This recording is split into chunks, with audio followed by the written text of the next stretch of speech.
Ladies and gentlemen, we are live for another episode of the one and only Reebok Show. Ladies and gentlemen, we're here. Ladies and gentlemen, the one and only fucking Rebar Show. Woo! Let's get it. All right, it's time. You know what we're doing right now? We're here.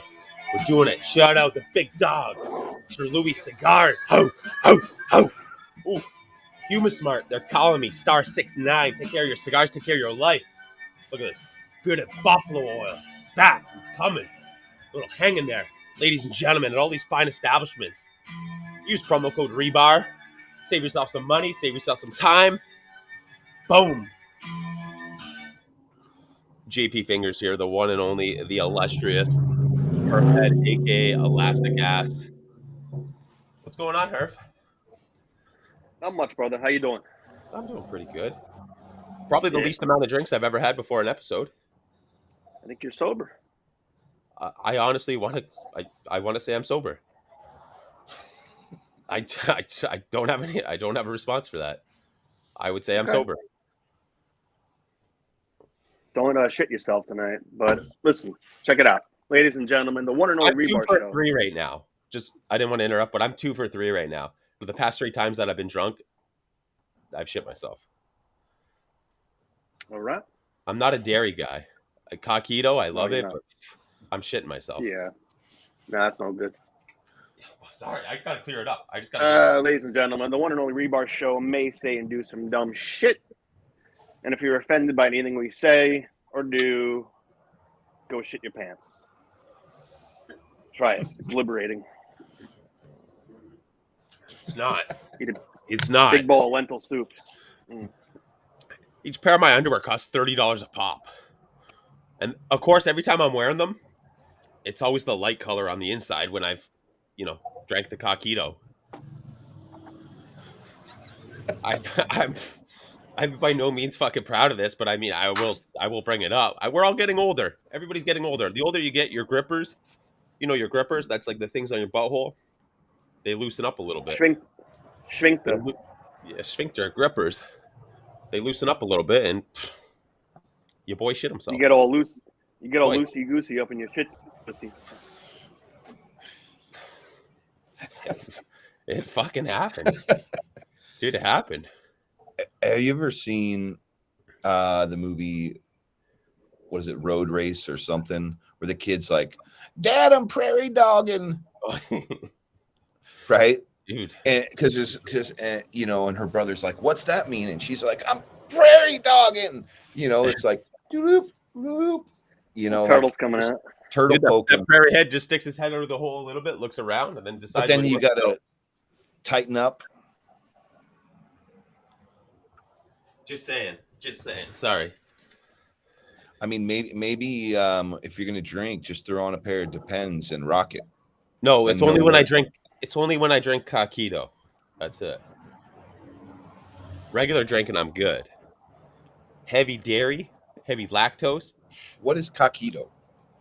So you've heard of rum and eggnog? Yeah. Imagine a Puerto Rican version of it. Is it good? It's a million times better than rum and eggnog. But having this now at 36 years old, you can't drink a whole bottle of it yourself and not expect to shit your pants. Yeah, well, it's what gives you mud butt. That's what I call it. It's mud like butt. It's just, the mud butt, where you just sit down fart. and in the faucet. There is no pushing. It's basically just open the gates and let it go. It's like spraying water through a screen door. Yeah. Yeah. JP, we got a guest tonight or what? You tell me. We got a guest tonight, ladies and gentlemen, on the Rebar Show for two times to all this talk about number 2. Deuce, number 2 for a second time, ladies and gentlemen. We have Jeremy, a.k.a. California Hillbilly, a.k.a. Mr. Wildfire fucking Cigars. What's going on, Jeremy? Let's give it up from.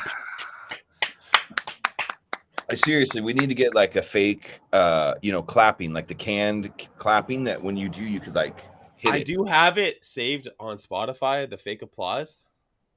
I didn't have it queued. I always forget to use it. Oh, we got our live questions coming in right now. Yeah. This is Tony Bellato wants to ask, how does one start up a cigar company? That's a good question, Tony. Tony just called me and I didn't pick up. Yeah, he's pissed off on the chat. Can you see the chat? No, Oh, I get it. Yeah, I see it here. All right. Yeah. I couldn't pick up because I was talking with you guys. But he was calling me back because I called him today and said I missed him. I don't normally leave messages. I normally just hang up and it's like I've called, so you'll call me back whenever. But I actually left him a message and was like, I miss you, Tony. Where are you?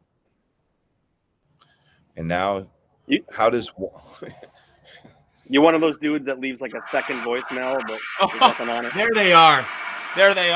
Yep, that's him. Yep, that's Jeremy, ladies and gentlemen. Yep, that's her fed too. Oh my God. Thank you. Too much. All right, guys, quiet down. All right, sorry. Whew. A little sound delay action we got going on right now, right? Yeah. You know how it's it like is. the kung fu movies. It's a delayed response to the English. Yeah. By the way, I was just at the post office and I had a gentleman who was probably like in his 70s, and he complimented and asked if I put this jacket on to match my beard. And he was like, son, you look really nice. And I was like, I've never been, one, complimented by like a 70-year-old man, and two, it kind of made me feel good. He may be a serial killer. He might be a serial killer. He may have. Just May saying. have been, but like, Not that you don't look good. He remembers owning that jacket. Yeah, he's like, did you get that from the Goodwill in 1983? Because I had donated it. No. Yeah, I remember my first snowmobile, the 1983 Ski-Doo. With its like faux, like fur and ready to go skiing. Nobody knows what that was faux of, though. Was it faux? Was it not faux? Like, what was it faux of? Oh, shit. All right. What are you smoking? What are you drinking? We'll start with Herfed, then we'll go to Jeremy, then we'll go to myself. I'm drinking what I'm always drinking. And I'm going to smoke this cigar by Wildfire Cigar Company, the Revivalist. It's a Corona Gorda. I think it's pronounced Wild Fear. Wild Fear? Is it? Wild is it Fear. Wildfire. Fire. It's Swedish. Wildfire. Wow. Wildfire. It's a wildfire. Please try my cigar. Guy creates crazy fire. Wild translation. Now we're switching the accent. Creates crazy fire. I'm really bad at accents, but I enjoy doing them. A good Swedish one. Herfed. Oh, I can't.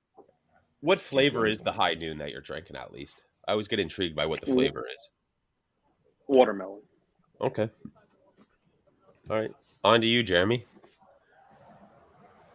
I am smoking a test blend. I am drinking coffee and beer. And yeah, that's what I'm doing. That's my setup. Very nice. All right. I'm as well bad at accents, if you could tell. I am smoking a little gift from Herfed himself, a Villa Castagli. Castagli. Okay. You don't know where I'm from. I mean my accent wise. Yeah, Castagli. Or Villa Castigli. There you go. Which one is that? The one Herfed said. The Corona Gorda. Oh yeah, thanks. No, I'm trying to remember, but he makes some very good stuff. It was before the brothers broke up. There's only. No, it wasn't. It was after. It was like the latest release. It's not. It's just called Villa Castagli. Got like a green and orange band. Oh yeah. Yep. You know where I got it from? Well, other than Herfed, but you can get it at Sir Louis Cigars. Oh yeah, that's right. Quick little plug, shameless plug. All right, I am drinking. I got Noah's Mills, my all-time favorite bourbon, and on the side of it, I'm going with some Sweetback's Milk Stout from Reinhard Brewing. A little brewery close to me. I mean, everybody knows I got to lay off drinking the Coquito, so I'm switching up to a milk stout, more dairy. I like Noah's Excellent. Milk. That is a good bourbon. What I don't know what it is, but it's always just been a bourbon that's hit me so right. And yeah, It's one of the ones that's a little bit of an underrated, like it goes under the radar, and it's it's like still it's affordable, legit. Yeah, yeah. and Until it's it still like very turns into like affordable. Booker's, and then it turns to $100 or whatever. That's it. Yeah, yeah. It's never done me wrong, and yeah, I do truly appreciate it. It's very warm, full body. What is it? It's like 124 or something. Like it's up there, isn't it? Shit, let me see. This bottle is from 2019. 114 proof. Okay. Yeah. I mean, I imagine they have some that are probably closer to. I think I've maybe had 118 before from them. Yeah, I'm trying to remember what else is under there. They have I think Rowan's Creek is from Rowan's the Creek. same area. Yeah, yeah. Rowan's Creek to me tastes a lot thinner than this. This has a thicker taste to it. Rowan's Creek is a lot thinner tasting. Not bad by no means. It's just yeah, I don't know. It all depends on the palate for the day. Mm-hmm. Oh my god, cinnamon hearts. Good bourbon and cinnamon hearts. That's all that it is to me. Cinnamon Hearts. I like that. There's a whiskey I dig a lot that like it's oddly enough from Anchor Steam, the old Potrero. Is that California? Yeah, out of San Francisco. Old Yeah, yeah. Potrero, it's like 70 a bottle, but it's been that way. Like it was like a high-end bottle back in the day, but it's still $70. And now it's like, but I think it's like 120, and it like the proof, it's high up there, the percentage, and it's like fudge. Just like Oh, it is such a delicious, and it's not one of the like cool, you know what I mean, whiskeys, but it's thick, like syrupy, yeah. like fudge. It's Whiskeys have absolutely that thin and thick taste to it. yeah. And this is like heavy and rich, and like I love it, man. And it's like it always like when I serve it when friends are over or whatever, people are always like, "Oh, what's this?" And then you're like, "Oh, it's coming out of Anchor Steam," and they're like, They I'm do like, beer man, as well. and they do gins and stuff now, a bunch of Yeah, gins, yeah. Junipero, like they're one of the few breweries that has done well in the spirits. Like you have Ballast Point and Rogue, but none of them have been really anything worth writing about, and they're all really expensive. But they've made some good stuff. Yeah. That's very cool. That's very cool. Uh I don't know what the fuck I was watching. I mean, we've all had Southern Comfort. Herfed, I know you've probably doused bottles and bottles of Southern Comfort. Back in the Can't even day, smell it. I can't smell it now. It's right? terrible. Southern Comfort is made by Wild Turkey. Is it? Yeah. Which is probably how they get majority of their funding. So Fireball whiskey is made by Buffalo Trace. That's Buffalo Trace's probably majority of their profit they make is from Fireball whiskey. Sure. So each company Can I has their can I interject about Fireball, which is really weird? You're seeing it now popping up at like Walmart, 7-Eleven has it. It's actually a diluted version of it. It's like I think it's still completely different. 35% though. I don't know about that. I only buy from a liquor store if I'm getting Fireball whiskey, and I probably buy it about once every other month. A Because handle? those places don't have a liquor No, license. I never go They handle. can't sell hard liquor. 26 ounces I go. I'm Fireball. I once actually bought a 40 ounce of Fireball, Ooh. and it lasts me like half the winter. Fireball is like the thing, like you get the little like one, what is it, like a 6 ounce or whatever that one to put in your back pocket when you're hanging out, like going to a park On your and way just to work. Yeah. On your way to work. Whatever. I had Breakfast, Coquito and I gotta go lunch take break. a shit in the library. oatmeal and Fireball. Yeah. One of my favorite pastime breakfasts was Samuel Smith oatmeal stout and a slice of bread toast. Oof.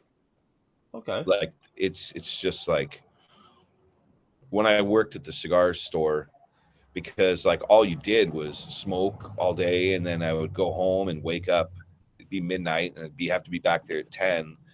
So it was like I didn't have time to make something. Just grab a piece of toast, get to the office, or get not the office, to the shop, pour myself a little Samuel Smith and breakfast of champions.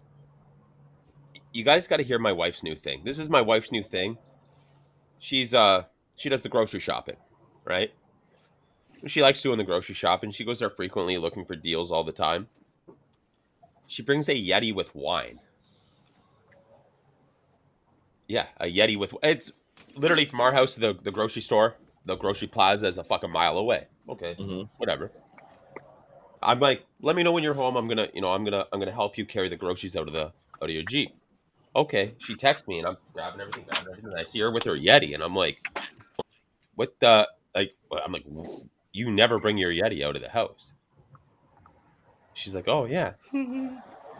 Like, did she bring fucking wine to the grocery store? She's like, yeah, everybody else is walking around with their Yeti and their shopping carts drinking coffee. And I'm like, you're just slugging back fucking wine? Which makes a lot of sense, because here's the grocery store. Here's the liquor store that sells their wine. So, I mean, good on her. I usually... And she probably got it from me. Anytime we had to go anywhere and she was driving, I'd always bring a Yeti with booze in it for myself, and just... nobody knows when you're the passenger when you're drinking out of a Yeti. I used to enjoy a lot when my kid was really young, and I would go around, like, take a walk in the stroller, and like get a canned beer or whatever, and you just walk around. And I love the looks you'd get, like, from people that like noticed, because you're just like, what? I mean, it's a nice Saturday. I'm out for a walk and I'm having a beer. Like, yeah, my kid, I guarantee you the stroller's not going to tip over. I think we're okay. Yeah. Worst case scenario, your kid can push you home. Right.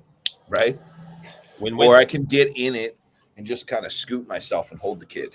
Fucking skateboard that shit. Yeah. Was that Lupe Fiasco? Kick, push. I mean, yeah, it's just... So the crazy thing is where you live and where I live, but you can walk around everywhere smoking a joint. But somebody can't walk around smoking a cigar. No, or carrying just a beer. I mean, this is actually going to be interesting. We're going to see if I get written up, because I just moved, and this is I'm on my patio, and I'm in this apartment, and it is a non-smoking property. I don't know if you know this or not, but the one and only Rebar Show actually has a lawyer. A very well-known New York lawyer.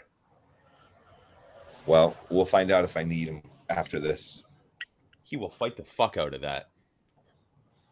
Because the way I look at it, shout out to Arte Fumar. Yeah, it said you can smoke in designated spots, and I've decided this is the designated spot I'd like to smoke my cigar today. Put a sign up: smoking prohibited. Right. What? So I guess we'll see. So it's going to be your... I feel like the neighbors should come to you first and be like, oh, give me a heads up. Like, I'll close my windows if you're going to smoke a cigar. I mean, it's not like you're just fucking smacking joints down like it's going out of style. You know what I mean? How many units above you? What floor are you on? No, I'm on the top, so it shouldn't be that much of an issue. And I'm on the corner. There is another building across, but it's probably like, I don't know, 25 yards. And you can deny that then. Deny that. Because like the only way they would be able to tell is by, like, if someone was taking a camera and seeing the smoke exiting my patio. But you could deny that, though. Be like, that wasn't me. That was the guy below me, but the smoke travels up. I was noticing it too. And dime the guy out below you. Yeah. I didn't tell them what I did for a living when they had me fill out because I was like, this is a guarantee you're not getting the apartment, using the words tobacco. So? Oh, here? Dude, I'm in Orange County. Are you with fucking Orange County? Oh, no, that's New York. The Orange County Bicycle Show, or the motorbike show? Aren't those guys in New York? No, they were. Paul. Yeah, Paul the Senior, Jesse Paul James. Junior? Oh Yeah. no, Jesse James. Yeah, that's His was Orange. He's like Long Beach or like, okay. but he Orange County moved it. Choppers. Now he's like OC Choppers, but now his restaurants there. I think it closed, and then I think he's like in Florida now or something. He's not in Orange County at all. Yeah, he's in the gun game now, just building guns. Building Dude, these have like you you want a $20,000 seen? Desert Eagle? But he does some like he's an avid cigar smoker. Yeah. Like he's posted plenty of Caldwell like stuff. Like he's a fan of it, and it'll be like next to this. You see the Eastern Standard next to like this beautiful piece he made. Like did all this like it's pretty cool. I don't know him personally, but what's one celebrity you would smoke a cigar with?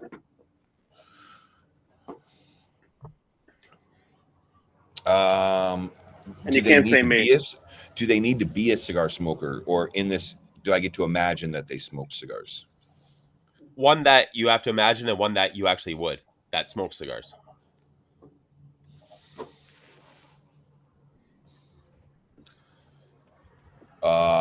Let's say I think I would like to smoke a cigar with Jack Black.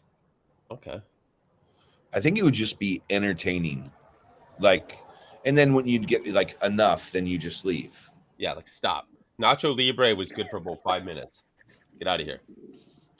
But you see his like TikTok stuff where like all this like like I could see that it would get too much, but it's a hang session. So, and he's smoking a cigar. So yeah. I don't know. I'm not really into like celebrities. Like I would more so like to smoke with someone that would hate it, because then they're stuck with you while you have to smoke. Okay. Churchill. Yeah, here's a Churchill. I think Dave Grohl would be awesome to sit and smoke a cigar with. Okay, yeah. He's just like this the entire time. You're like, bro, fucking put your hands fucking still.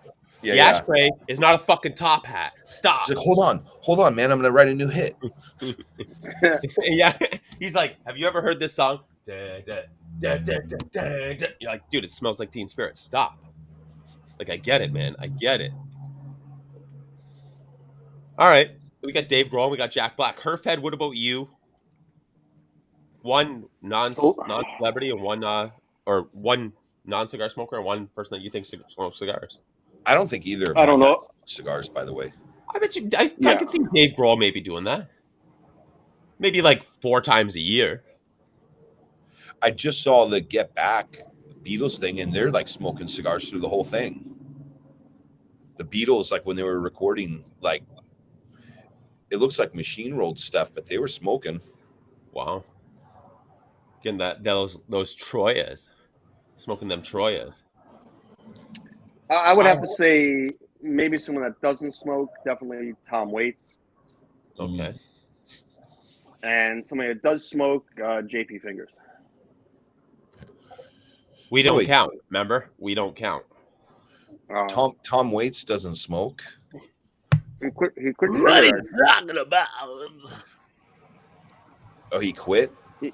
He quit smoking cigarettes years ago, and then he did that little bit with coffee and cigarettes with Iggy Pop. You catch that? No, I thought he would. I mean, like till his grave, he would be smoking.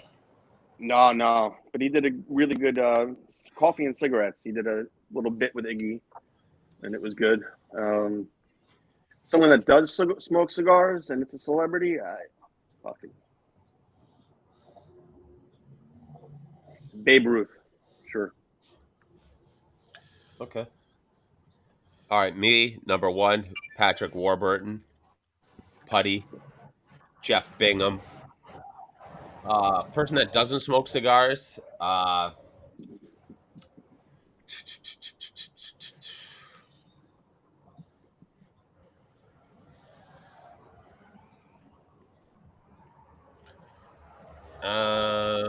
That's a fucking tough one. I think I might. Usain Bolt. My one who doesn't smoke cigars. Usain Bolt. Okay. I think I might modify my answer now that I'm thinking about. You remember the movie Willow? Yep. No. I don't know the actor's name that plays Willow, but I just want to smoke a cigar with that guy. Huh. It's interesting. And the whole time he can be like, "You are great," and he can like talk like Mad Mortigan, and we'll just talk. Like it'll be an amazing time. We'll become best friends. Wow, you pulled that out of your ass. Dude, really? I said Willow. Usain Bolt. Yeah, but I mean that's weird. But Willow's even. This guy is fucking just built for fucking being an athletic performer. I This think guy Willow hasn't predates smoked you, anything his JP. entire life. Maybe steroids. Well, I'm Maybe sorry. some D-ball. Well, your answer was very interesting too. Oh, fucking nothing. I liked it, man. No, I really did. Oh my god, no. JP, good All answer. right. So I brought this up to Herfed today, and he's never heard of this. I guess it's a phrase or a term. When Texan people are like, "Don't California my Texas." Have you heard that term? I haven't heard the term, but I have heard that essentially said. I've heard it 100 times. Like they blame everything on California. Yeah. So, with that being said, are you, don't Texas my California, if that makes any sense? Like a vice versa, right? Yeah. I mean, no, I couldn't quite say that because I kind of get the concept of what they're saying, and I don't necessarily disagree. But I also think Texans like take themselves way too seriously. Bro, do they ever? They're Like, just like, 'cause- all it reminds me of a constant Yosemite Sam. dude, they're the only like, when you say where are you from, like the states, you ask anyone from Texas, like where are you from? They're like Texas. Tejas. And then, well, no, but before that, where are you from? Yeah. Texas. My grandma was born in Texas. I'm third generation Texas. Never No, left. I was at the no. Alamo. But they're like, well, like, where were you I was born? in the And they're basement of like, the Alamo. hey, where were you born? Toledo, Ohio. Yeah. You know what's amazing is I remember going on every summer we would drive to Alabama, right? And so we go and we stop at the Alamo. We're driving there, and we'd been told that like I'm connected like to Colonel Travis, right, at the Alamo. Yeah. Heritage. So my mom made us do like a moment of silence in front of the like Colonel Travis like monument. Come to find out, we're not related at all to him. And then I was like, that was a wasted 8 seconds of my life that my mom made us have this moment. But like the thing is before genealogy, you know what I mean? Like it was just whatever your parents told you were. Right? Yeah. You couldn't check it up. Now you find Your out. mom You're would like, probably lied to you about that and probably thought it was fucking true too. yeah, no, right? And she it's just did. like, fuck, this is, my fucking great grandmother told me this, so it's fucking. How is it not true? But stories were a lot cooler before you had to fact check. Yeah, Wikipedia fucked everything up. Yeah, Google, like you it was fucked cool. everything up. I'm like, my Remember life cousin's before name. the internet? Wow. Yeah. Oh my god, dude, it was just all hearsay. You come to find out, it's just all bullshit now. No, I mean my cousin it's worse named now. Travis because of that, and then to find out that he's not even connected, it's like, come on, you just took his Trey meaning out of life. But that's why he's really named after that, though. Yeah, that's dedication. Well, that's crazy. Internet screwed it, or what is that? What's the where you send your thing, the genealogy thing? They 23andMe. Yeah, they screwed it all up. Honestly, I do want to do that though. I do want to do a 23andMe. I really do want to do that. Have you done it before? My sisters and parents have, but I haven't. What's cool is that you see the difference, like your sisters, because how much of the gene they get, right? Yeah. So it's like, it's crazy how different like things show up in them. Like you'd think like, oh, whatever percentage they have, it diminishes by X amount coming into you, but it doesn't. It doesn't work like that at all. Yeah. And that's like what's a trip. So I do want to do it. I'll do it at some point. I honestly would like to do it. I mean, a lot of me looks like my dad, but then a lot of me looks like my mom's dad, right? And my dad's dad, right? There's traits in both. So my dad's 6'5", my mom's like 5'8", no 5'6". and I'm 5'10".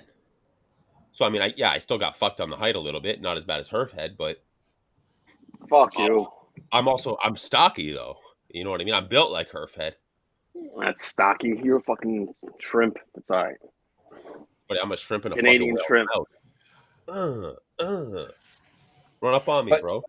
But you know what's funny is like my parents told me like growing up, like, oh, you're so Irish and art, you know, because like we're only 1, 2, 3 generations, right, coming back from Ireland. So I grew up thinking this, and then like when my sisters did it, I know this will show up. It's like way, way, way more Scandinavian and Norwegian than Irish, because it's like, oh yeah, when those dudes came over, the Nords, and they like, you know, raped and pillaged, they had their way. Ireland. Yeah. Then I like, you know, in Ireland, and it's like, oh, it makes sense, because it's like I don't really have the features of like an Irish kid. It's typically fair skin and dark hair. You sort of look like Conor McGregor, though. What? Not if I take my shirt off. Well, hey, then I don't look like Herfed's dream either. Being a fucking shrimp. I don't got a fucking shit vein that runs down me. So I already shit myself. Excuse you, shit vein. You don't got to devein me, motherfucker, Herfed. You just got to worry about that main vein. You got to worry about that main vein like I'm some sort of fucking scorpion. Scorpion crotch. My nutsack? Dude, I just seen your nutsack last weekend. You sent me a nice picture of it. We're not going to bring up. It's in my trash can. I had to delete out of our text. Yeah. So, Jeremy, you've seen your friend's nutsacks. Of course. Yeah, see? It's not that weird, Herfed. Herfed was weird. I'm just like, dude, big deal. I opened up my text the next day, and it was just a picture of your nutsack, and I was like, what happened last night? Yeah, I sent it to way too many people. I sent it to, but it's all right. So, smoking wildflower revivalist Corona Gorda. You got Robusto, see, and Toro. Yep.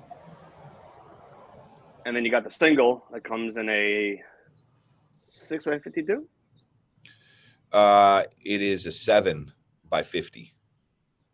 Okay. Wonderful smoke too, but it's a commitment. Yeah, I mean, like when I was deciding to only do one size, I was like, I want to make it count, you know, especially because the price point is a little bit more on that, you know, and I wanted like the perception as well, like to be like, you know, I don't know, man, you put out like a Corona Gorda at like $13 and everyone starts like, oh, you know, so I was like, let's go with the Churchill. Like let's just go with a non-popular size. That sounds great. So, but it worked. I mean, I guess it was blended to that size, right? So I don't want to sound like ignorant in like the fact of not knowing. What's your average cigar cost right now? Well, I only have the single, which is essentially like pretty much off the market unless like guys still have some inventory left of it, because that was a one-time make. So I just have the Revivalist, which is like 10 to 12. Okay. When you're creating a cigar that you're creating and you know what you're going to sell it for, right? Essentially, there's, you know, I guess from one side of America to the other side of America, you know, it's like, okay, what's going to be on average this to this, right? Depending on where you are. Yeah. I mean, here's the crazy thing, man. Can't control the taxes. No, yeah, it's not about that. No, but as far as the MSRP, so like you work backwards in our industry because price determines your audience. So like normally you make a good, right? And then you would put X markup on it and you would do that. Yeah. If we did that with the cigars, so basically the manufacturer's making a good amount and then the retailer typically keystones it. They bought it at $7, they sell it at $14, right? And then you also have your tax. But the problem is so the manufacturer actually makes on some things the least, because if I was to like put it at an appropriate, like I want to make X margin on it, right? Then I would be selling it at $9, but now it's an $18 cigar and there's no way it's going to sell at that. So you have to work backwards. So the margin, and then try to play with it to get it where you can get enough margin where it actually makes sense. But So it's really the industry or the consumer dictates the price, like, of what you can sell and what you can't. so from you leaving, your prior adventure, right? Your whole idea in creating it along the way, did what you were gonna, did your MSRP change at all along the Mhm. way, right? Well, it didn't change in the sense, like, because I just made it work at lesser, like, margin. Yeah. Yeah, yeah, Because yeah. I knew, like, coming out what I felt comfortable, like, putting the cigar at. And then I was like, you know, so I was like, it needs to stay at this. Because if I Yeah. go higher, like, being an unknown brand, it creates, like, great difficulty. I mean, like, Castagli, like you're smoking, is a perfect example of, like, they're a small company, makes fantastic cigars, but he said fuck it, and he went for, like, the upper teens into the 20s. Yeah. But that is going to eliminate a particular audience You have to you have smoke your windows of cigar. price points, right? There's Right. windows of price points as to what else is in that. So, $10 to $12, what else is in that window now? What else, you know what I mean? Yeah. And the And majority of stuff is going to sit in there, right? But then you start getting into the upper teens and 20s, you start dealing with, like, Padron and Davidoff, Ashton, like VSGs, or, like, Opus and all this Good kind of luck. stuff. And it's like, Yeah. dude, I mean, that's a much harder. I'd rather, like, be in the realm of what people are comfortable. It's not an yeah, inexpensive cigar, but, like, I didn't want to go up against those guys because, I mean, like, look, whenever you smoke something that's $20 plus, you compare it against what is in that market. And, like, I don't want the Revivalist being paired against an Opus or Padron 26 or a Davidoff Anniversary. Like, you know what I mean? Like, you're just like, yeah. I mean, I'm not saying what they did was wrong. It's just they're ballsy, for doing that, because, like, they're making beautiful cigars. It's just it's a different game. Well, I mean, My cigar company came out way too. We came out way too hard. We came out with, I think, fucking 6 blends at the end.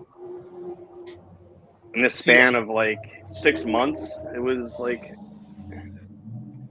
you could have in my pulled away. opinion, what you're doing, Jeremy, is you're not starting at the bottom, but you're starting, like, where people are playing the game. Yeah. Who's to say in 2 years you could have a fucking $18 cigar to $20 cigar, right? You know what I mean? You see a lot of companies that just, that, oh, let's get in right now. We need to have a fucking retail $6 cigar. Well, I think you come to the How many fact. $6 I think cigars you. are there? I think you come to the factory with a number, right? And they give you what's available at your number. Yeah, I mean, yeah, when we were talking about tobaccos and what to use, I was like, I want to keep it around X price for the cost. So then it's like, okay, well, we can use this one, but we may not be able to use this one, and then it's like, okay, well, so that I tried not to let the cost be the decision maker on what tobaccos would be in there, because I'd rather make a little less, and it be the cigar that I actually want it to be. 100%. You could have the same budget. Do I want 10,000 cigars, or do I want 5,000 cigars, or what I actually want? You know what I mean? Like, Yeah. there's a lot of fucking option, right? And that's, you could have went in at a fucking cigar half that price, and your shit could have been sitting everywhere. Our Every biggest fucking. downfall is that we kind of rush things out a bit. We need another year on us. But the main thing I was surprised about at Racy's was the amount of Aganorsa. I mean, it was like 75% Aganorsa. Yeah. Yeah, I mean, and you did it. How many years back was it? 5, maybe. 5, yeah. 6. But I mean, even that, right? You're at the cusp of, like, I mean, with that tobacco and stuff, of it still somewhat being, you could probably at that point still get some choice stuff as being, an upstart company, right? But like now going into Tapsis or like Argonos and trying to get something, like unless you're going to throw down a serious amount of like upstart cash on it, like they're making phenomenal cigars for people, but you're going to be so low on the totem pole as far as what you have access to and what you don't. Yeah, just I mean they're not giving you the same shit that they're giving, the fucking Illusione and fucking foundation, like Nah, you're yeah, not touching. yeah. No. But Perf. but they have great tobacco. Would you revitalize your company now? Let's say funding was the same, whatever investors were the same. Would you revitalize that now? I would love to. I'd make the mallets, I'd make the law of science, and I'd make the fourth density in a regular Vitola, not a perfecto. Or Radix? And the Radix is a bomb. I mean, that was the fourth density in a Robusto with a Nicaraguan wrapper instead of a Honduran wrapper. But I don't know, man. It's it never took off. It fucking failed miserably. Like people loved it at the shop. My thing, well, I mean, this is just my fucking opinion on it. It means fucking nothing. I feel had you guys gotten into the game 3, even 4 years later, how much of a difference I think that would have made. I mean, it was back. So let's say 5 later years, I or want to say 6 earlier, ago. I either want to or. say 6 years ago. Yeah. 6 years ago, what were me and you smoking? You know what I mean? You had maybe 6 years ago. 6 years ago, maybe it would have bought us another year. I don't know. I mean, we came out right before the impending fucking FDA regulations. It never happened. But there wasn't as many companies out as there has been in the past 3 years, even, right?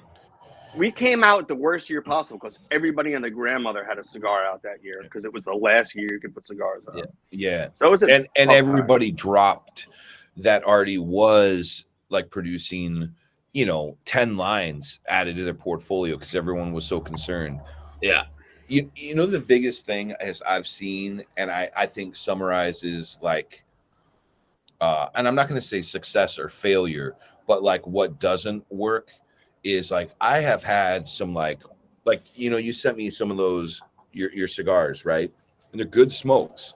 The biggest hurdle is not the cigar, the quality of cigar. It's like getting distribution. Distribution is what makes, dude, we can all agree that there are cigars on the market that are not to our liking. And regardless of what those are, and there are cigars, and they're flying off the shelf. And they fly off the shelf. I mean, for example, Caldwell, no one in our company smoked Blind Man's Bluff, but it was our number one selling cigar, and it sold 30% of our entire portfolio. Wow. Because price point, good distribution and price point. I think representation too, though. Representation. And that was out of the Honduran factory, right? Was that out there? You were out there. You guys have been out there for that, and that's how you're able to create and put out that cigar, right? Yeah, I mean, Davidoff owned Camacho. Was that a Davidoff owned Honduran factory that came out of? Yeah, that comes out Honduras, out of the Camacho factory. That Davidoff. Something with an L. I don't know. But yeah, distribution is the hardest thing to come by, like to get, and like for good representation, so to speak, right? Like I had a friend a few years back who had a brand, Wilson Adams, and it's like I've seen it time and time again. I'm like now 20 plus years in this industry. Like it's almost never the cigar, and it's almost always the distribution channel. Can they fulfill? Yeah. And who is representing the stuff, which is why like I didn't go with reps, which you would think would be a stupid move, but it's not, because I've spent the past 10 years on the road across the country, like building relationships with guys, and you don't need to be in you're that guy already. Yeah. So I have my little footprint, and I'll grow from there, but like right now it's making sure the pipeline is filled. And then as I scale up with tobacco, then I can increase more accounts. I'm just saying, I'll go beat up Buffalo for you. Smoking Joe's. That guy's 17 minutes from my house. I So know you've been to I Toad. missed the first episode. I missed the first episode that you were on, and before then, I don't think your cigar was even out yet. Your cigar. It wasn't out when we did it, but it was the first interview I did right after I left Caldwell. Thank you. Excellent. There's a I'm sorry it trophy was such back a bad there, interview. Herfed. Hey, do you want me to send you a trophy, Herfed? I'm sorry it was such a bad interview. You had. Shut the fuck up. I'm sorry it was such a bad interview that you had to deal with. No, I had fun. I mean, if I didn't have a good time, I wouldn't have done it again. Boom, boom, boom. I would drop the mic, but yeah. You're like, drop the ear, peace out. I don't Doesn't even have have an the same earpiece. effect. I don't even have a fuck. Drop the fucking shotgun tool. That's So it. I gotta ask. One to me. What we're drinking, what we're smoking. You fucking said you were smoking a prototype. What's in the works? Well, I mean, I've got a couple things in the works. Because I mean, only having, you have to build a portfolio, and like none of it because of the bottlenecking. I've got my hands in a couple different like piles right now. Like, so I'm production is going to continue to be an issue for all of us as manufacturers. And look, I'm a contract brand, and I love the relationship that like I've established with Hoya. But like, I'm going to go to different factories for whether they'll be like seasonal releases or like thing, and keep the core and all of that at Hoya. But I'm you know what I mean? Like, I'm at the bottom of the totem pole.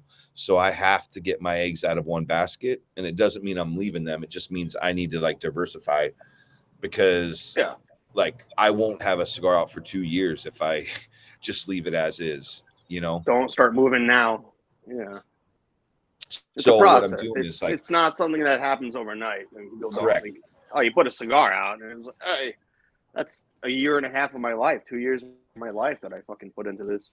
Yeah. So, but I'm hoping, my goal is that 2022 I'll have 2 releases. What's Nice. what's one thing that you could take back that you've learned, or that you've just adapted with the cigar industry? It's one thing you regret. What's one thing you could redo differently? Not go on these podcasts. He wouldn't have done it again though, so he can't say it. No, I mean, True. I think that like your mess ups, fuck ups, whatever you want to call them, like I'm a learner that learns through the pain. So like like you say, don't put your hand on the fire, and I'm the guy that puts my hand on the fire because I want to know how bad it hurts. You got to get burned, or you don't know what a burn is. Yeah. So it's like, you got to learn from your right. Like, it's so cliche, but it's not cliche, because you physically have to fucking learn from your mistakes. Yeah. And so for me, because I learned that way, I wouldn't change it, because like those things, that's how I operate. It's like anybody's willing to get into a fight, a fist fight, right? Unless you've had your ass beat, then you start thinking about these things when you're, and it's like, if you know what it feels like to get your ass, you take it a little more serious, right? Like you weigh out, is this worth it? Is this, but you have to know what it's like to get punched in the face to know whether or not you'll risk getting punched in the face to like deal with the situation. Yeah. And so I'm very much that way. So like, it's not that I don't regret certain things, but I think they're necessary, especially for me personally. Like, it's how I learn. Just is. Yeah. There's you coming out with your cigar line is, I mean, it could be anything though. In general, it doesn't necessarily have to be a cigar line. It could just be like anything. Oh, anything I regret? Well, I mean, obviously, like, yeah, I mean, that's cool that you don't regret shit with the cigar line, but like, I mean, like, let's, something.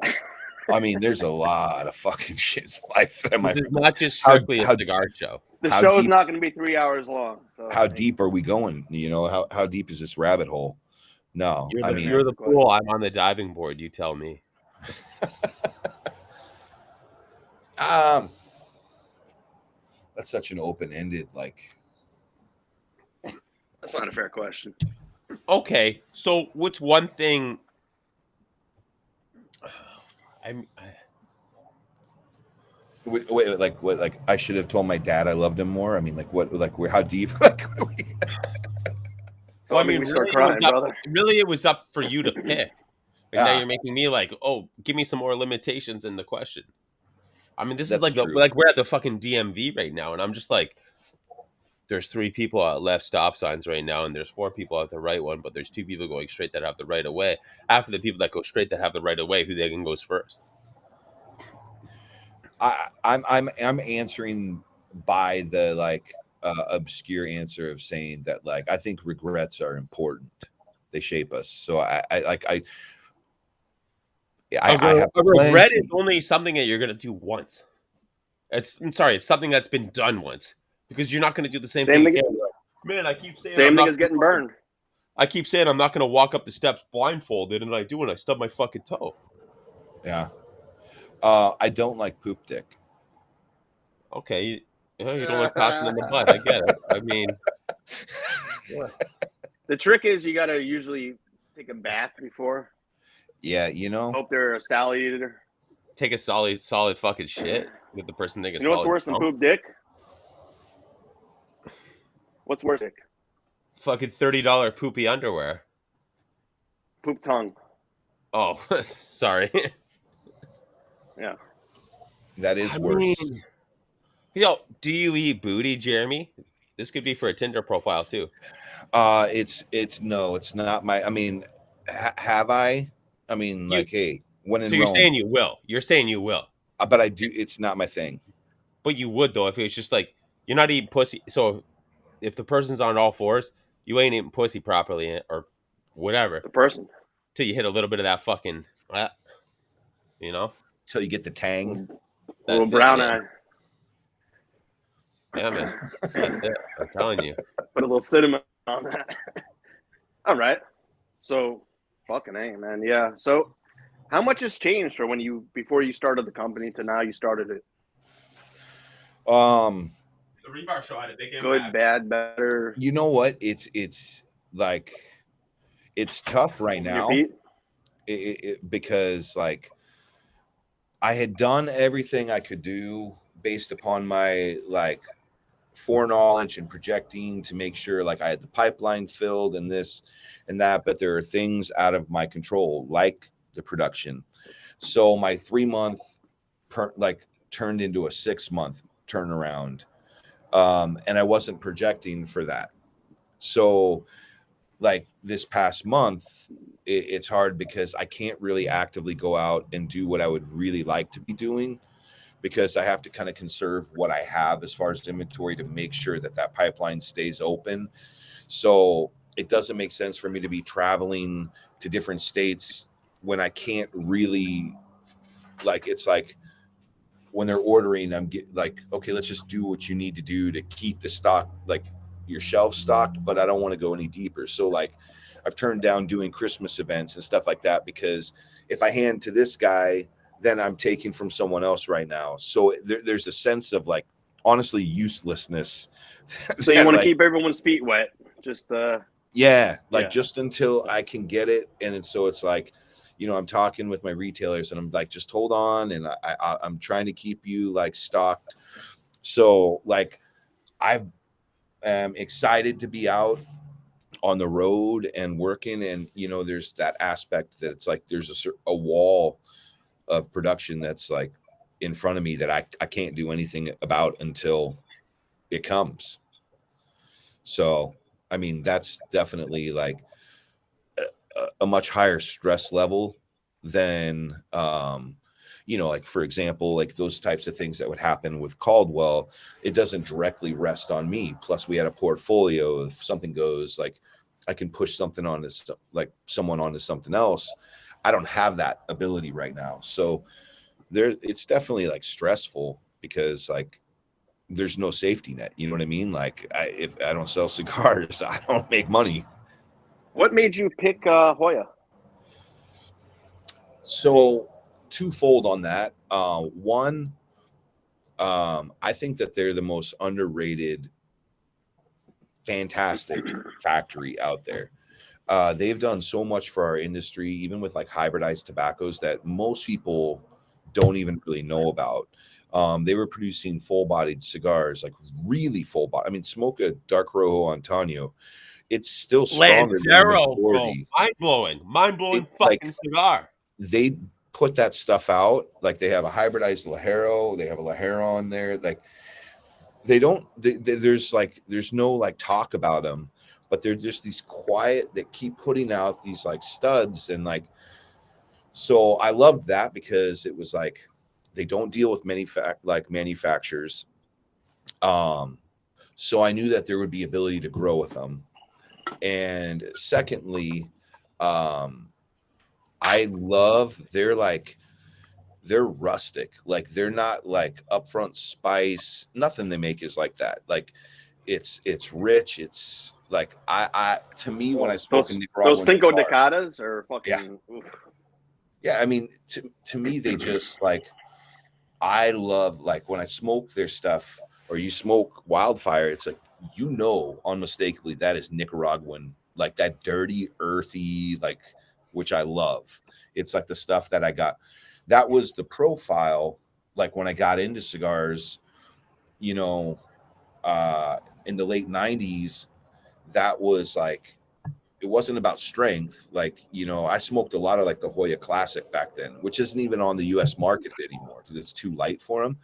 But it's just, to me, I like that rustic, like Nicaraguan taste versus the like super peppery or you know, spice driven tobaccos like out of Escalade. Yeah, like Pepin or a lot of this stuff Argonosa puts out. And I smoke like that stuff dirty and I enjoy it. Nicaraguan ground. But yeah, Dirty, like it's fucking filthy, but yeah, it's good. It's great. good. I know a lot of cigar snobs that like have like turned the nose at Hoya because of I mean the production with Drew Estate and they're spreading themselves thin now. It's I don't know why you're company, calling Big Mooch a snob.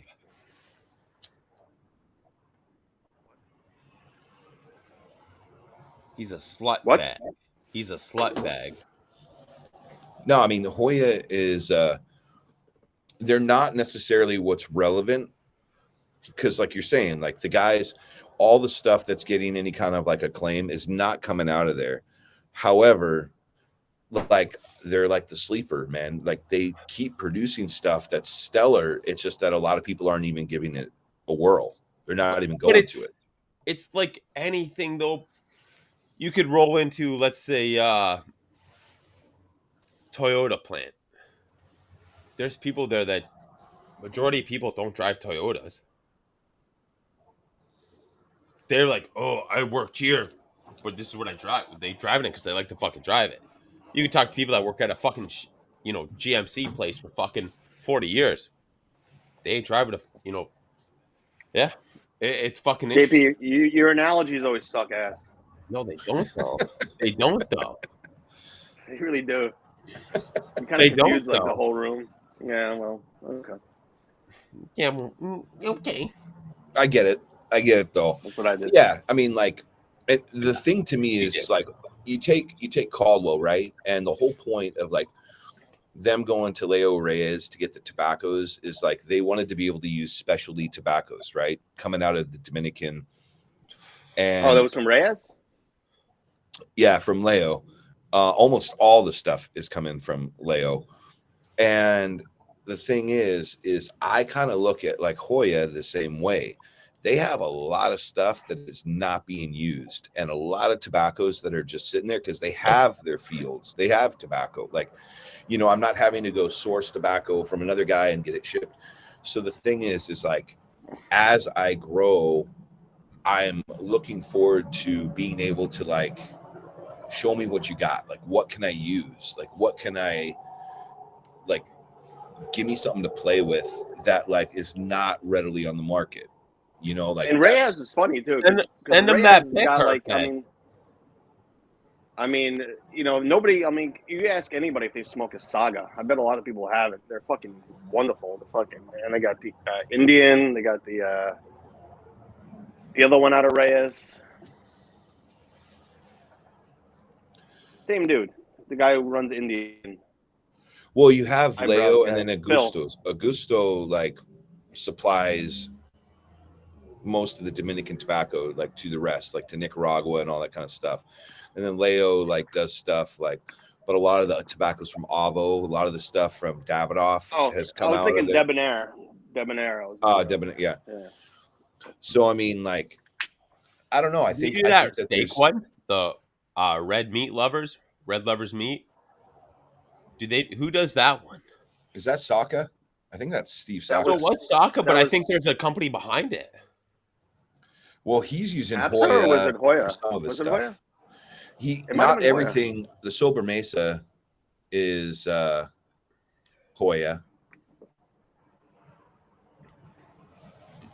but yeah, I think it's just I think that I'll be able to like come out with some cool shit like over time, you know, like as the relationship builds between them, and it's been really good so far. So, you know, I'm hoping that I'll be down there in January to like continue working, and I think that I think it'll definitely, you know, I'm waiting for him to like show me the vault, like show me some cool stuff that I can like do something with.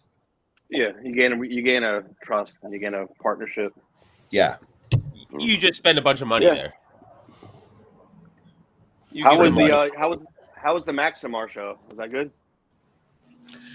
For Wildfire? Yeah. Or what? It was cool, man. We did it at my office. We didn't do it at Maximar's.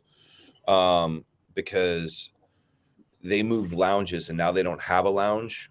It's They're just in a cash and between. carry. Yeah, they're Yeah, building new. so we did it at my warehouse and it was cool. It was real cool. We had a good turnout, hung out all night, smoked, and yeah. I mean, it was less about because I come from that store, you know, like there wasn't really like I never got up and gave a speech or like, you know, wildfire this or what. It was all hangout and like friends were just buying to like support. I mean, that's what's been cool about like all the launches that I did. You know, like when I was at Niles at Tony's, like Mooch came out and it was rad getting to like hang out with him. Like it was like friends just kind of coming out to support and, you know, and then introducing it to new guys as well, you know, to try. But I like that environment a lot more. I'm not a good like dog and pony show type of like sales guy. I'd rather like get into a conversation and hang out, and it doesn't work so well when you're supposed to be like the center of attention for the night, you know. But that's I'm also here. why I I'm in don't your like. cigar shop. Yeah, Everybody look at me. You buy my cigar. You're like fucking Oprah Winfrey. Check underneath your seat. You now have a ticket to buy my cigars. You buy my cigars. You can buy my yeah, bro. That shit's that. I smoked a couple I go of to the smoking what was shows. it called? Crudado? yeah. Well, Meltdown. The Curado What was the cigar you did with with the brewery. it's supposed to be paired with beer Yeah, the Curado brewery? with Arizona Wilderness. Did you get any of the Oh, beer? your intro just got funky. Oh, My what? your internet. Mine? Yes. Oh, is it all right No. now, or is it still all weird? No, you're good. All right. Okay. But yeah, Arizona Wilderness. yeah. We did a What? we did a beer together and a cigar, and it was based on a television. Like it was like they were doing a Netflix show, and or it was supposed to be picked up by Netflix, and then it was supposed to go on Amazon Prime. But we filmed like a documentary where we went to the Dominican, and like the whole point was for them to find local ingredients in the DR, and then they made a beer as in honor of which is based on Mama Juana, the drink, Yeah. which is like it's like an elixir, man. They're like you can party with it. It's supposed to give your libido like stimulated. It's supposed to make you it's like a cure all to everything. So they Everything's made an elixir, by the way. yeah. If you can hang with it. So we did a beer that they designed, and we did a cigar, and then we did events where we launched the beers and cigars together. That's dope, man. They wouldn't sell me. They wouldn't sell me the cigar. I had to get you. Fucking convince them to fucking sell me the goddamn cigars. I bought 5 of them, five packs. They're like, oh, we don't mail. I'm like, Jeremy. Did you get any of the beer? No. Dude, I gotta send you. Arizona Wilderness does is fucking. I got a buddy up in Arizona, Todd Taziris, dude. We do a craft beer share every year. Some of the stuff this guy fucking sends me from there, whew, amazing. And this goes back to like well before fucking cigars and craft beer were a fucking thing. Yeah, man, they make amazing stuff. John and Patrick, the owners, are like good buddies, and like it it was a ton of fun. Our trip, the episode's rad. You can find it. Like it finally kind of got. I tried, man. I have a really hard time finding it. So I'll send you a link because like whatever legality, like it was going to go on. The Brewdog has a network, and that was supposed to go on to like Amazon Prime with their own like drink station, and all these documentaries having to do with beer were supposed to be under their channel. And I don't know what happened to the legality of it, but you can find it on YouTube now. So obviously you can find the whole show, and it's out or 49 minutes of us. Last time I saw it, it was paid. You had to pay for it. Yeah, now you don't have to pay for it. You can find. I can send you a link for it because I was just like the other week looking for it, and like up it came, and so I was like, oh sweet. But I still have a bunch of that. It's worth checking out. Yeah, I mean, honestly, I think it's one of the coolest like cigar related documentary things because one, it's entertaining as hell. Are you telling me it's not as fucking plagiarized as Hand Rolled? Huh? I don't know if I should repeat. I don't know Hand if I Rolled should sucked. repeat it or no. I didn't see Hand Rolled, but I mean this was done prior to that, and I think that, and I guarantee you that this was done with an authentic, like, it's pretty amazing because like it showcases the factory so much and what they do, and like the two guys, the brewers tried to like blend a cigar, and like I mean there's a lot of comedic aspect to it, but it was just a ton of fun. It's a very cool. And you still got the beer? Yeah, I still have some, and it's a strong ale with like all kinds of like anise and like rum and all kinds of like barrel aged in rum barrels, and I've got like probably like 3 or 4 packs of it. So I should send you guys some of the Curado, and you can see it's a hearty beer. Can I explain my answer real quick about Hand Rolled? You know what it's like when you get a suit, whether it could be your first suit. I don't know how many. When you go to the suit and the guy's fucking tailoring you, and you can feel him measuring, and he's like, "Oh, it's baggy," and he's fucking literally doing this with a fucking tape. Bang, bang, motherfucker! You're tapping on my nutsack. Stop, like stop. Get a little hard. It's baggy, bro. It's not hard. Touching my nuts. Up. But like, bro, you're literally, and it's just the spot they're tapping on. It's like the roundish part towards the back, and they're like, this is like, you look down, and you don't ever just be like, stop. You look down at them, and you're like, stop. Like, you always make eye contact first, and you're like, stop. Like, why the fuck are you tapping my fucking nuts like that? And it's at the knuckle, so it literally feels like a set of, like, stop. Like, stop. That, and I mean, And how does the Hand Rolled have to? It's like you're getting flicked in the nuts because it's just as awkward as fucking going to get something tailored and somebody's got his fucking nuts, the fucking knuckles going off your fucking nutsack. I didn't have that experience with the Hand Rolled. Dude, there was so much fucking passion into it, where it's just like it's over passionated. You know what I mean? It's like trying to fucking passionate a fucking porn scene. Where it's like, here we are in this van, and we're just fucking. It's like Bang Bus trying to fucking over glorify something. Yeah, you know why they made this movie fucking so many years later? You know why this movie exists so many years later? Because this guy's a mother. This fucking idiot sells bottles of wine for fucking secondary market, probably $400 bottles. That's why. That's why this is able to. How the fuck something that passionate exists about something like that, dude? You ever watch the movie Neat? No. It's a fucking movie about bourbon that came out before Hand Rolled, and literally they're like director, producer, filmers. Yeah, send them over here. We got something.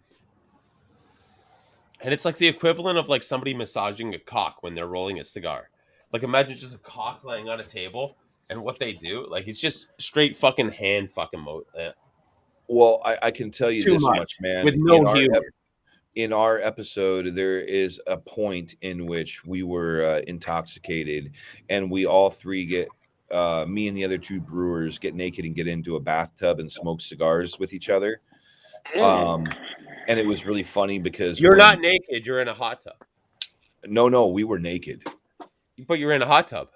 Well, no, we were in an actual like just bath in the house. Bath. It's still a tub. And and the funny thing is like we had all signed waivers so they could use any of the footage, and I was like, how am I going to show this to my kid's going to see it, I guess. And they ended up hoping I sell this to blacken.com. They blurred out, the cocks when we were doing it. But it was hilarious because like talk about kind of like, yeah, it was not your traditional cigar. Dude, send me the link. Send me the link. Yeah. I don't know what this guy's talking about. Hand rolled and his nuts getting touched, but hey, we all watch movies differently. I just haven't seen it yet. I mean, because like, yeah, I mean, I've heard a lot of things about it, but it just it's like a 60 minutes documentary. I don't know. It's like it's like they interview bigwigs. Yeah. Talk about tobacco. Pete was largely behind it, and I know like Fuente, and like it has all the big names in it. Yeah. Which is cool, right? But the thing is there's a lot of things that are just documentary of like tobacco fields and factories of them rolling, and it's like, what can you show a new side to it? I saw one probably like 15 years ago about Padron that was done on like the Travel Channel, and it was great. But it's like all of them tend to be the same exact thing. I remember that.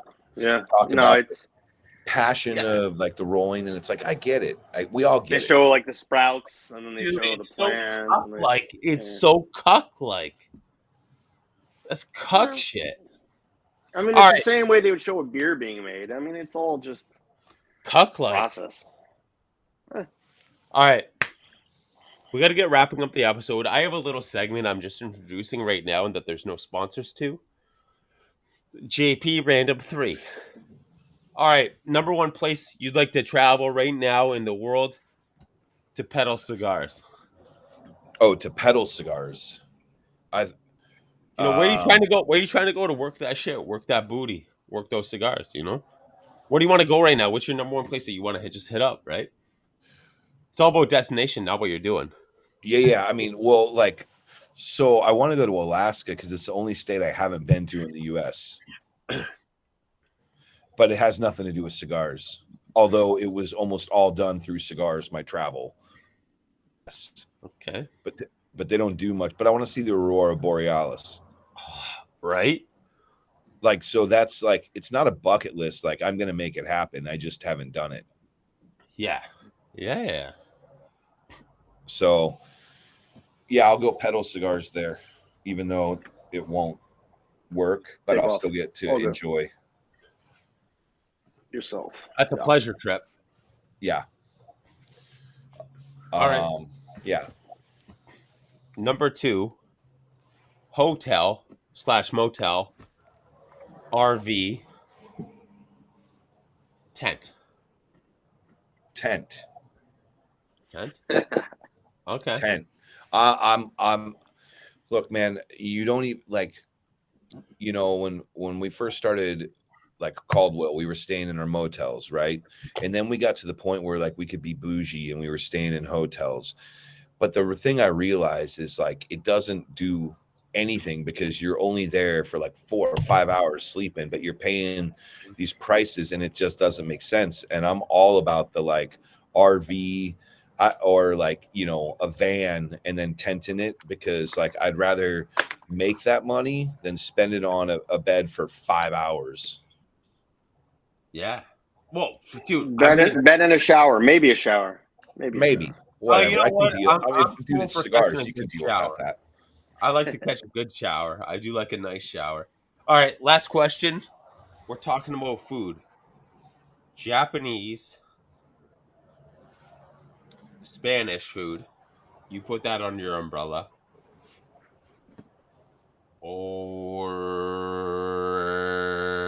Or let's go American. barbecue.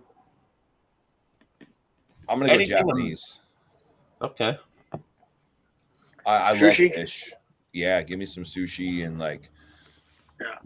yeah, and especially because no one in my like, I have 2 daughters, right, and um, no one likes like sushi, so I rarely get it, even though I can get it. It's readily available, like where I'm in California, obviously. And I'd really like to, but I like it's not. I don't want to go to a sushi restaurant by myself, like because it's weird. Because like it's not, Crying to your miso soup. yeah.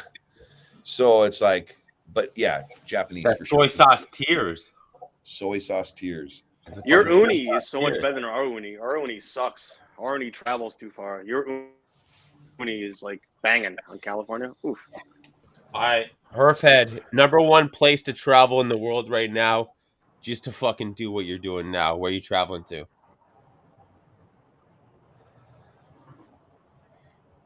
Probably have to go to London.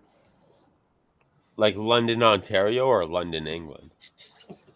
Both, but we'll do a I'm just layover in saying, there's Ontario. a We'll stay. London, Ontario up from me, Yeah, I'll stay in England. but an hour from me. All right,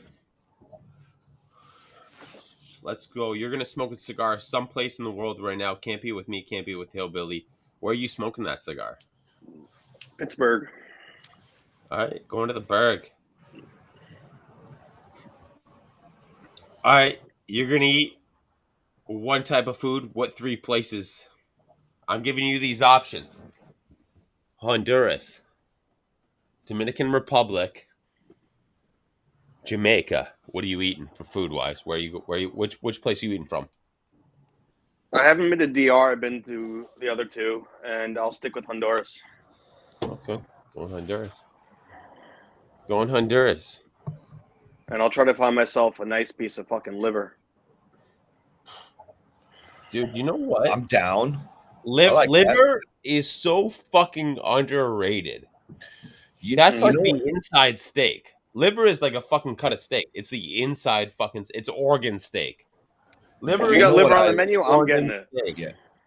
You know what bums me out in California is you can't get gizzards, That's weird. right? Like so, like you know, you go to the Dude, that south, you shit's can like get fucking bottom gizzards and tier. south, like get me some fried gizzards, and it's like popcorn, man. It's so delicious. But like out here, people only want to eat the like leg and thigh and breast. They don't want anything else of it. Don't get And me it's wrong, like, I love the breast though. I yeah, don't know how but you do. I don't know how you do. I don't know where you're in Orange. You're in. Where you at in Cali? Not me. Yeah, you ain't oh, talking to me, boy. I'm in Mission Viejo, South Orange County. Yeah, Okay. Yeah. Hey, when I went there like 6 years ago, I was the fattest person around, and it was weird. It was like everyone was on their bikes and everyone was drinking fucking health drinks, and it was just Like like not my scene, THAT man. or yeah. FAT. That's what I'm like the most non OC guy in I'm wearing OC. jeans on Venice Beach, like fucking Yeah. fuck off. Dude, but I mean, hillbilly at the same time, I feel like you're like some fucking cross track guy. You know what I mean? Like you're like, guys, set up a 100-mile race right now. I will eat my own shit. I do not Oh. do any exercise. But like that's what I'm saying though. You can run 100 miles, you'll get there, but you survive by yourself. You know Yeah, what I mean? I mean, I'd be that guy that's like, oh, there's bugs. I got to eat someone's arm. Cool, let's do this shit. Yeah, you're like, I just drank my own piss the past fucking 10 miles. I drank that guy's piss because I'm cool with it, and I was feeding him liquor. I didn't have to. I had water, but I preferred. Yeah, he's like, I was just thinking about the last 10 miles of this 100-mile fucking thing. I need my salts. Yeah, I saw him drinking all this Gatorade, and I like electrolytes, so I drank. I'm like, oh man, which guy's the healthiest guy? Yeah, come over here, man. I need fill my cup. This He's one's like, cloudy. I'm out, and I'm like, no, pee. Yeah, this is my cup. Cup means mouth with your hands around your mouth. I'll just bring along a little funnel that they just stick it in, their dick in, and then it's just like, Whoa! Yeah. I gotta end it with the story of my late old friend Big Rob. He fucking BR, man, BTR, Big Diesel Robbie. Me and my brother went down to Key West, and he showed up like 2:00 in the morning. He was banging on our bread and breakfast door, and nobody knew what the fuck was going on. And so he just went to the southernmost point, and he had to take a leak. He pulls his dick out, and some guy comes up to him. He's like, "You want to make an old queen happy? Piss into my mouth." I was like, I know Big Rob did. I know he did. I truly know Big Rob did. Did it make him happy? That doesn't matter. Big Rob was able to take a piss. That's what fucking matters. Make an old queen happy. Ladies and gentlemen, I think we just secured a next episode here, a golden shower episode. Until next week, see you. We're in the middle of fucking January now, motherfuckers.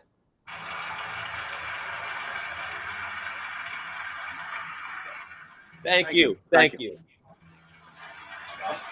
No, please sit down. Thank you.